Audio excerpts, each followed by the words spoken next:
One state marched in silence, quiet, unseen, no warning, no declaration. Only a bold plan: cross 700 kilometers and strike at Zheng's heart.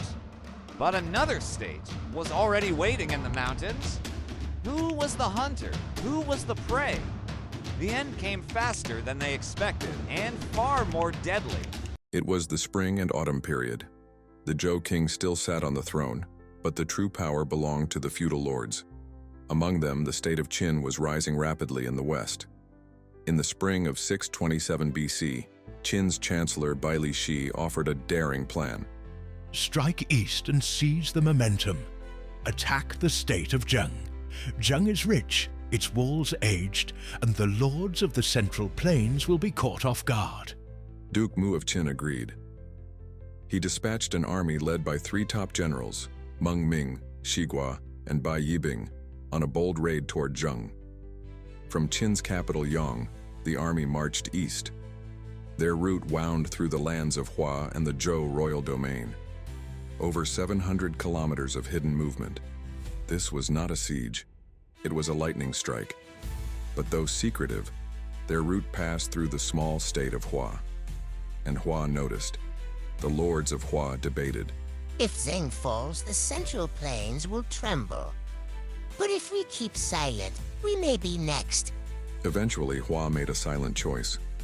They sent a secret envoy to Zheng, likely carrying a bamboo slip of warning, traveling day and night across mountains and valleys. Zheng was alerted, and quietly, they prepared. The Qin army approached Zheng, unaware their presence had been exposed. They moved swiftly, their columns veiled by dust and distance. But before they could reach the city walls, they saw something that chilled their blood. Zheng's gates were shut. Towers were manned. Arrows were notched. The element of surprise was gone. The ambush had turned into a stalemate. Qin's generals debated. Zheng was ready. Their supplies were thin.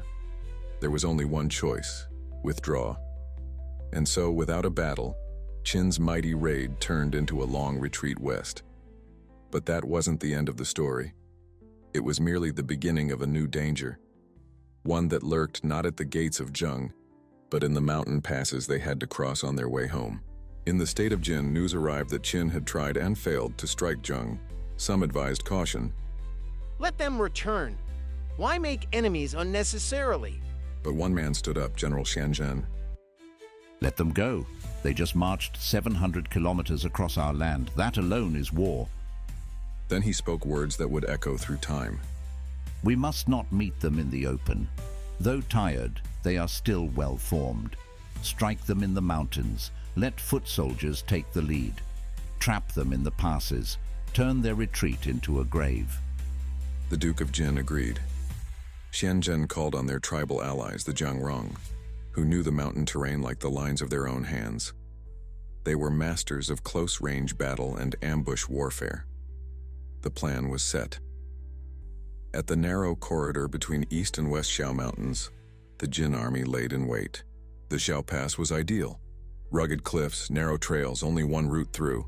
The Jinrong coalition sealed both ends of the valley with rocks and felled trees. Camouflaged troops lined the high slopes, weapons at the ready. They waited, not for days, but for the precise hour. Then came the sound of hooves. Qin's army, unaware, entered the pass. It was a quiet morning. Fog still hung low in the pass.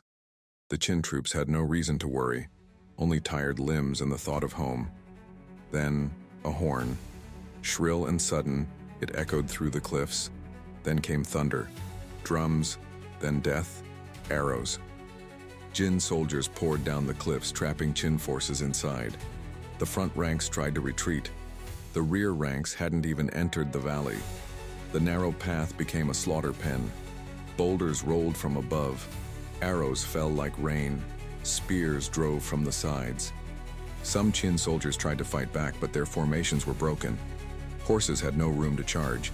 Commanders shouted orders, only to fall beneath volleys of arrows. The generals, Meng Ming, Xiguo, and Bai Yibing, all fell in the chaos. This wasn't a battle. It was a well-laid execution. Few survived to carry word back to Qin. The message was clear. Do not cross Xiao Pass lightly. This battle would go down in history, not for its size, but for its precision. The Art of War says, Attack when your enemy is weary, trap them where they cannot move. Victory belongs to the one who uses the terrain wisely.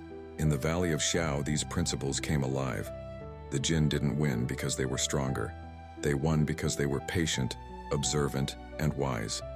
And for the first time, the mountains of China became not a barrier, but a blade. You're watching stories of strategy, learning Sun Tzu through legends. This is China Tales. Subscribe for more stories of ancient wisdom and strategy.